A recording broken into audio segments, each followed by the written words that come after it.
All right, so the house has been under construction ever since last summer.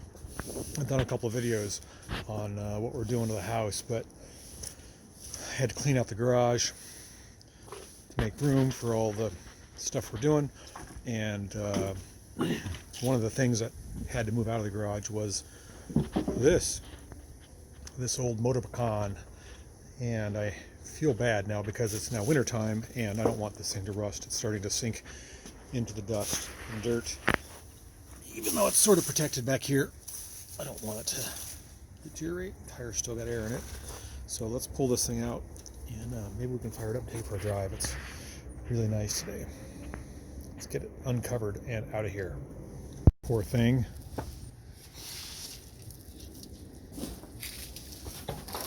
Been here a while.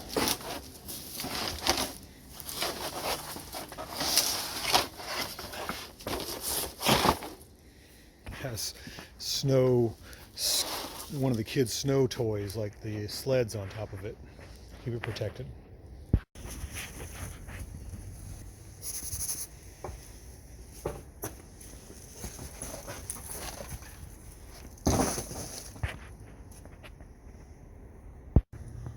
She's pretty dusty. Shit. But she moves. That's good.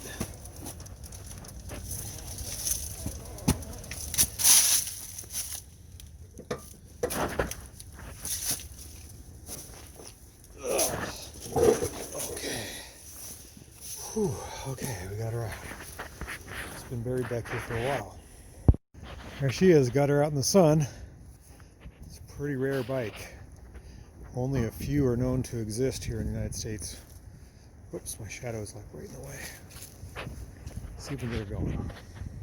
Okay, let's pick up where we left off. Stella, what are you going to do? We're going to take a little nap.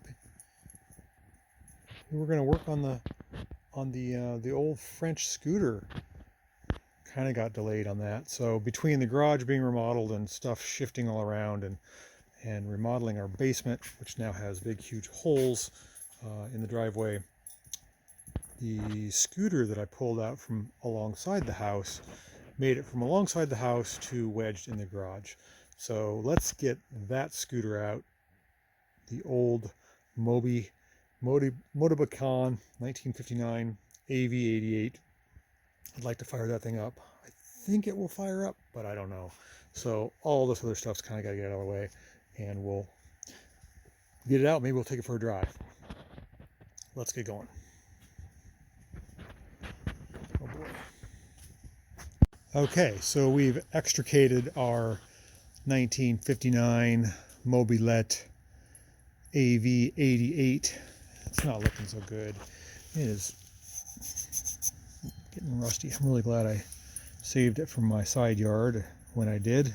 The tire is flat, so I'm going to try to pump it up. This one's soft.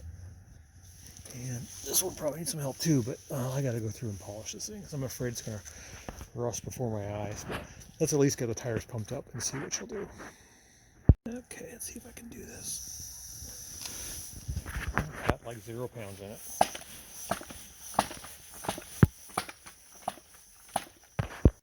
Okay. I'm out of breath, but I got about 40 pounds in each tire. Oh, this thing is just really filthy. Look at the dust on this thing. Okay, since we've got air in the tires, I think we're ready to move on to the next step, which is wipe the seat down, check for fuel. It's really tight. Okay, there. The fuel dipstick. It's got a little bit on the end. So the tank is actually the frame on this particular bike. It's got the BP Zoom cap on there. Exclusive mint. So the gas tank is in here and it comes out right there. I think there's enough. The little cord runs down inside here and it's probably got about that much, I hope. So we're going to turn the valve on, and what else we got to do to start this thing? Oh, right. We got to get on it. pedal like crazy. Let's see, where is the compression release? Is that the choke or the compression? I don't remember. Let's see, does that move that thing? No. Oh, that's right. So you twist this back. Where is it? Oh yeah. Forward? You twist it forward. You twist the grip forward on this side, which releases compression.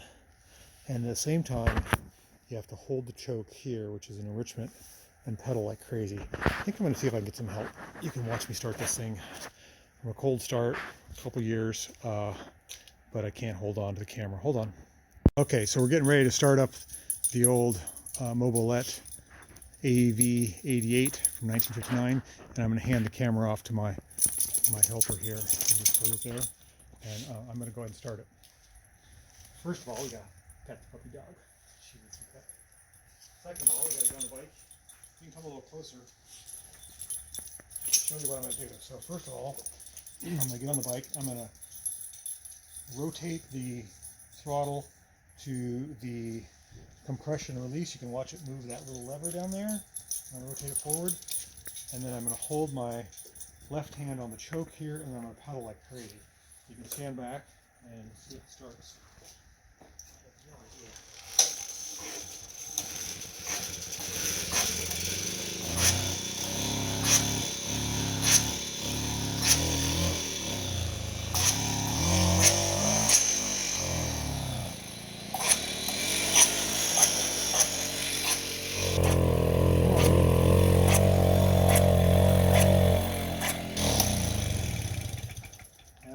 It's not starting. Probably needs more fuel or more effort. Let's try it again.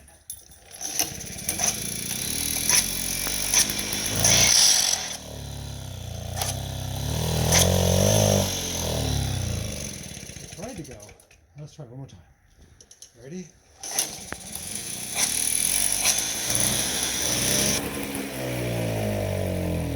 Oh, very good. Did you hear it? Mm-hmm.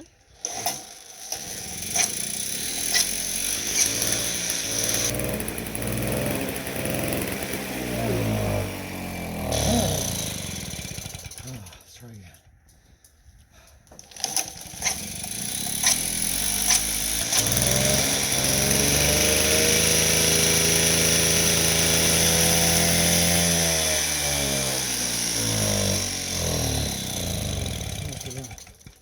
I'll try one more time.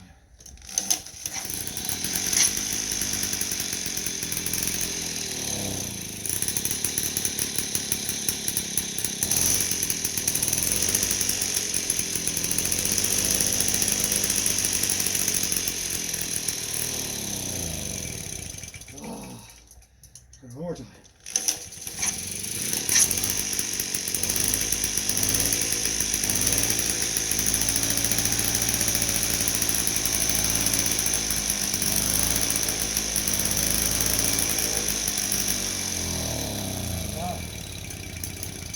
Oh, it's so close. I'll try one more time.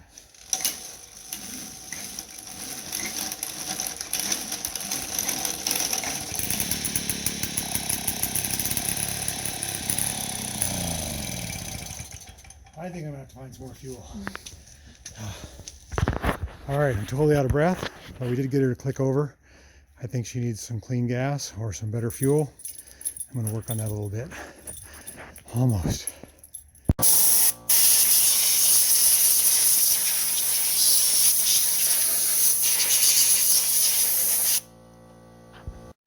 Okay, so it appears our little carburetor is clogged on our Moby. So I turned off the gas, tried to run it out the best I can, and this is the fuel filter here, and this is the float bowl. The trouble with this thing is it's very old, very small, and I don't want to break anything. So we used a little air to clean it up, get the major big chunks off, and now we're going to take it apart and see if we can clean it. Okay, so we got a little carburetor apart, and we got our little tiny float, a little tiny brass float. Doesn't feel like it's full. Oh, there's a bunch of kick in there. Can't show you. Can you see down there? I'm gonna clean that out. Okay, so it turns out I wanted to do a little sampling of my fuel, and it's not looking so great. So my carburetor was pretty clean, it's just the darkness of the gas should be more clear. It's been sitting in this thing for a long time. Okay, so we drained all the gas out of the two-stroke Mobilette from 1959, and you can see it's really dark. We're going to get some fresh fuel. I cleaned the main jet, I cleaned the idle jet, I cleaned the float bowl, and checked the fuel flow. And it just doesn't want to run. I'm pretty sure that fuel is just really, really old. Doesn't smell too bad, but I don't know, maybe the two-stroke oil has something to keep it in suspension, but I think it's pretty bad. So we're going to get some fresh fuel and some fresh two-stroke oil and give her another try. Okay, so we've been working on our old 1959 Motobacan two-cycle engine, little 49cc zipper from France. We determined that it has bad fuel and the carburetor needed cleaning because it's been sitting out for a long time and I feel awful, but we need to pick up some fuel and we need some two-stroke oil.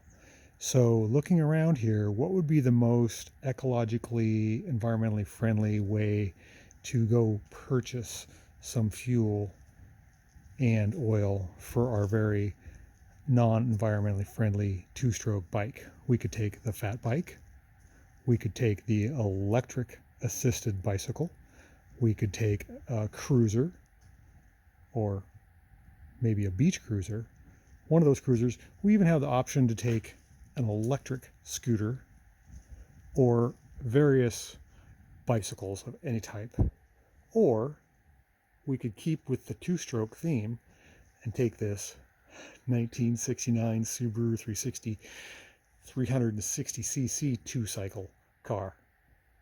Which one do you think I'm going to pick? I think it's this one right here. Okay, so this little Subaru 360 has also been sitting for quite some time. Not as long as the Motobacan scooter, but a long time. And I'm hoping the battery's up. Tires look to be up somewhat. It's got suicide doors. As I slide my keister in here, let's see, we're going to give it some choke. We're going to give the key a whirl. And, oh yeah, we need a fuel valve. I wrote myself a note a long time ago. So we're listening to the fuel pump. Make sure it's out of gear. I have not driven this car in a long time as well. Let's see if she'll start. Come on, baby. Oh, yes, that's good. We got brakes. It's running, although it's going to smoke a lot.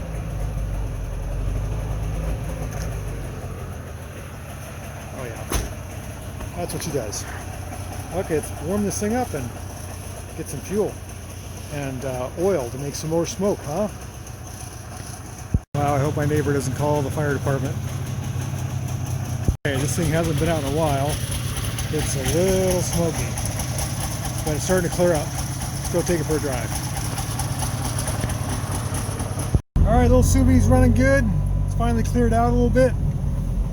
Stella is anxious to find that squirrel.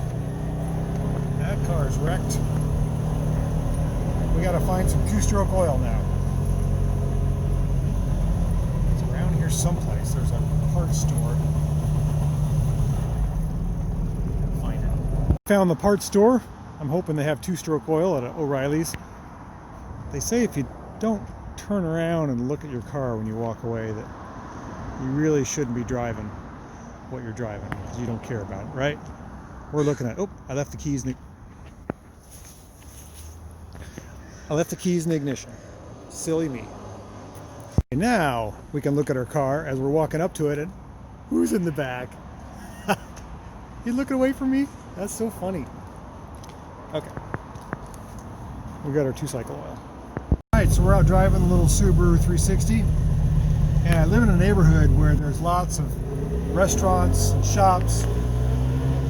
And the one thing about COVID, the pandemic we're living in, is a lot of the restaurants have moved their they're takeout only, so they have to have outdoor seating. So there's lots of tents, booths, makeshift places to sit outside, which is fine, except if you have a two-stroke car, everyone that's sitting in that restaurant right there is going to get the essence of two-stroke in their food. I don't know if that's such a good thing. I mean, especially when one of these things is cold and it first starts up, I mean, it smokes like a banshee, like a chimney. And, well, this one here's got walls, so you're a little protected, but all these outdoor seating areas are pretty much affected by my exhaust. I think about that sometimes. If I want people to know I'm here and smell me, I guess I could just rev it up and, blow a little smoke. But that's kind of bad. So that one has walls too, so they're going to be unaffected by my smoking habits, my Subaru 360s and other vehicles. So, all right, let's get back to the barn, and we'll put the oil and fuel into that old French moped. See if we can make some smoke and have some fun. All right. Okay, so the little two-stroke car is back in the garage, and the bike is back here in the driveway, and I added a little bit of oil and a little bit of fuel, 3 ounces I think, for about a half gallon, and we'll fire this thing up and just hopefully it will work. So let's try again. Oh, I don't think I can do this. Hold on. Okay, so she's idling and she's smoking. That means it's working. What if it'll take full throttle?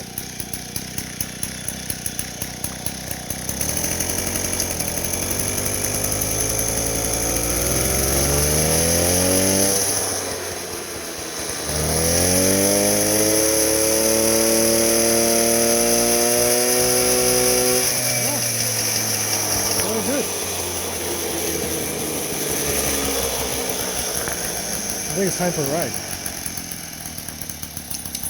It's running much better. So, what do you think? You want to go for a ride? Huh? On the bike? She doesn't much think of going for motorcycle rides. Much rather have a car ride. Okay, so she's still running. Let's see if we can hop on this old girl and take her for a ride. I don't think my speedometer works anymore.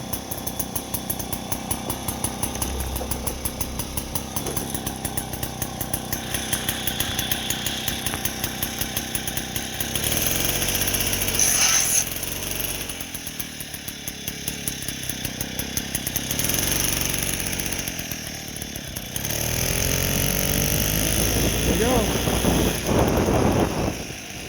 What do you know? She's running. That's pretty great. It's a beautiful day for a ride, too.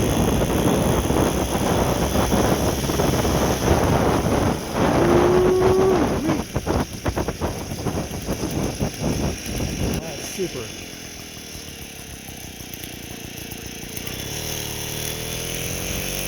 I love this whole thing.